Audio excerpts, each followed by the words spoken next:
Welcome to AI in Marketing. I am your host and news curator Stan Bertolo from Nitro Marketing. You will find links to all the stories mentioned in this episode in the show notes.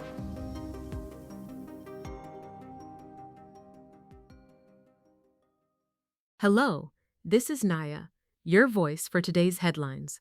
It's Wednesday, May 27. Here is what we are covering.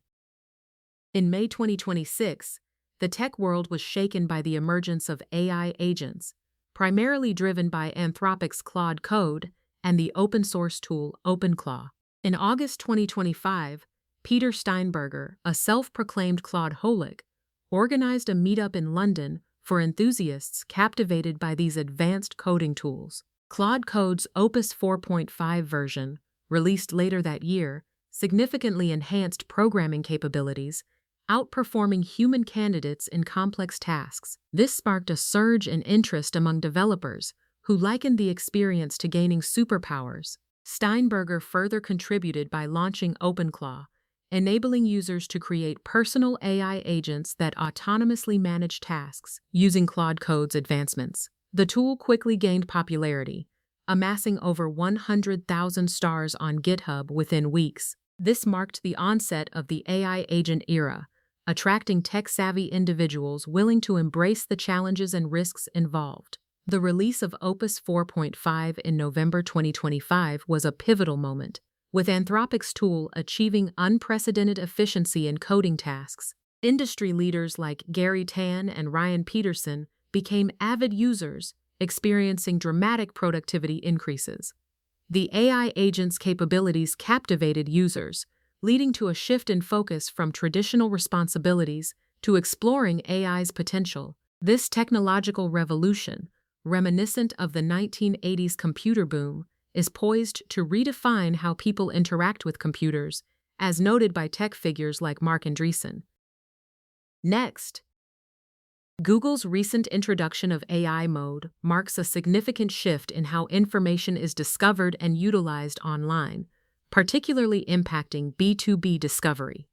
This new mode, unveiled at Google's developer conference, represents the most substantial redesign of its search engine in over 25 years. Unlike traditional search methods that relied on user navigation and keyword optimization, AI mode leverages artificial intelligence to interpret user intent, synthesize information, and provide direct recommendations within the search interface. This shift moves the focus from search result rankings to the integration of a company's data into AI-generated answers, emphasizing the importance of machine-legible authority over traditional SEO tactics. For B2B firms, this means that the competitive edge may now lie in being part of an industry consensus network rather than merely optimizing for search visibility. The rise of AI-driven search also accelerates the trend of zero-click behavior, where users obtain answers without visiting external sites, diminishing the value of generic informational content. Instead, proprietary insights and unique data become crucial assets. This transition could fundamentally alter digital business strategies, as AI mode redefines discovery from finding information to interpreting it, signaling a new era in the digital economy. On that note, Universal Music Group UMG and TikTok have renewed their licensing agreement, focusing on eliminating unauthorized AI-generated music from the platform to enhance artist and songwriter crediting. This agreement strengthens their commitment to AI protections, ensuring that platform revenues benefit creators. The collaboration aims to address the music industry's concerns over AI tools that mimic artists and produce counterfeit songs, which have previously gained millions of streams. This deal marks a significant change in UMG and TikTok's relationship, following past tensions when UMG accused TikTok of insufficiently managing AI-generated music issues. The agreement could serve as a model for the tech industry as it grapples with AI, intellectual property, and platform responsibility amid increasing regulatory pressures in the EU and US. Meanwhile, India's online food delivery market has expanded with Zomato and Swiggy going public, while startups like Urban Company and Pronto in home services gain traction. Human Archive, a Silicon Valley startup, is capitalizing on this trend, by collecting egocentric video data from workers using camera-equipped caps to train robots. Despite rejections from major Indian companies, it has over 1,000 headsets deployed and raised $8.2 million from investors like Wing Venture Capital and Y Combinator. The startup, founded by UC Berkeley and Stanford students, aims to provide high-quality training data for AI labs. It offers discounted services in exchange for data collection, ensuring compliance with India's data protection laws, and is expanding into Southeast Asia and the U.S. In other news, recent college graduates are expressing dissatisfaction with commencement speakers who promote artificial intelligence (AI) as a transformative force, viewing it as a threat to their career prospects. At a Boston University ceremony, Warner Bros. Discovery CEO David Zaslav faced criticism, while at Middle Tennessee State University, Big Machine CEO Scott Borchetta's remarks on AI's impact on the music industry were met with boos. Students feel that executives are out of touch with their concerns, as AI is perceived to be contributing to job insecurity. A 2025 Harvard poll indicates that many young people in the U.S. see AI as a threat to their careers. At the University of Arizona, former Google CEO Eric Schmidt was also booed for his comments on AI, which students felt prioritized corporate interests over their future. Additionally, Glendale Community College faced backlash when an AI system failed to announce graduates' names correctly. These incidents highlight a growing disconnect between tech executives and students who are anxious about AI's role in the job market and its potential to replace human labor, despite reassurances from industry leaders.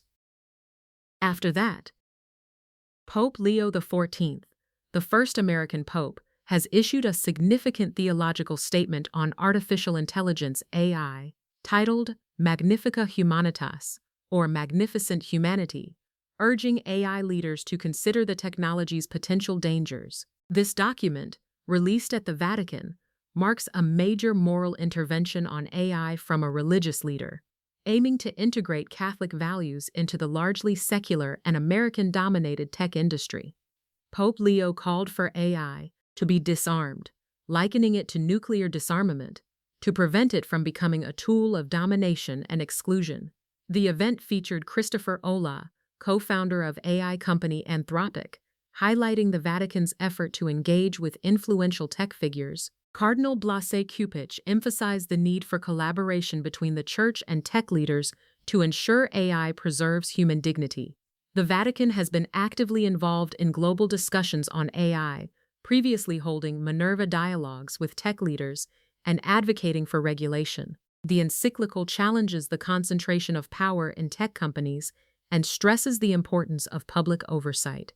It also appeals to American audiences, referencing the United States Conference of Catholic Bishops and quoting J.R.R. Tolkien. The document calls for a broader public conversation about AI's role in society, urging a focus on human flourishing rather than technological determinism.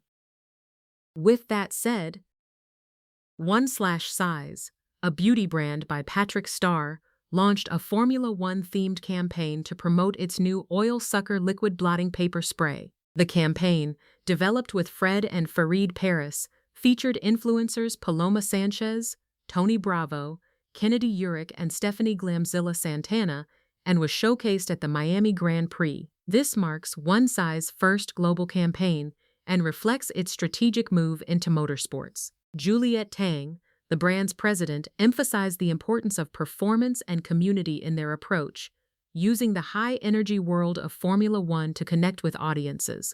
The campaign included short films depicting everyday scenarios where oily skin is problematic, with a pit crew led by Starr demonstrating the product's effectiveness. At the Miami event, influencers experienced the race from a branded space, highlighting the product's suitability for humid conditions. OneSize's involvement in motorsports extends beyond this campaign, having sponsored NASCAR driver Tony Breidinger. As Formula One gains popularity in the U.S., 1/Size plans to continue supporting the sport and sponsoring drivers, seeing it as a valuable platform to engage with new audiences and enhance brand visibility. Shifting gears. OpenAI CEO Sam Altman stated that the rapid development and adoption of AI are unlikely to result in a global jobs apocalypse, contrary to his earlier concerns about significant white-collar job losses.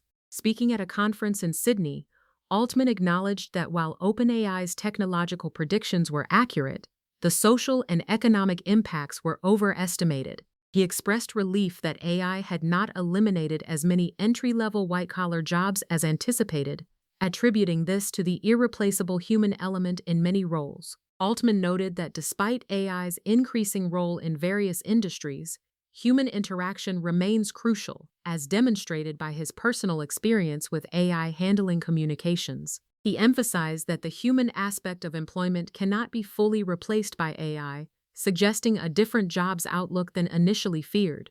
Altman also mentioned that several companies, including HSBC, Amazon, and Standard Chartered, have begun replacing some jobs with AI. OpenAI is reportedly preparing for a U.S. initial public offering, potentially aiming for a $1 trillion valuation.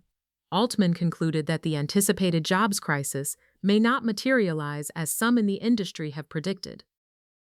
Finally, China is imposing overseas travel restrictions on top AI professionals in private firms like Alibaba and DeepSeek, aiming to protect its technological advancements and compete with the U.S. These measures require individuals involved in advanced AI work to obtain approval from authorities before traveling abroad. Historically, China has restricted travel for key personnel in state enterprises, but extending this to private firms is unusual. The restrictions target individuals based on their strategic importance rather than seniority. This move could hinder AI firms' ability to recruit and retain talent, raising concerns about government intervention. The policy may force AI engineers to choose between staying in China or pursuing opportunities abroad, potentially impacting the country's AI talent pool and innovation. Thank you for tuning in to AI and Marketing. If you want to learn more, check out the episode description. Be sure to subscribe on your favorite podcast platform so you never miss an episode. Contact us to learn how to launch your own AI-generated podcast at nitromarketing.com. That's NYTRO marketing.com. See you tomorrow for more AI and tech news.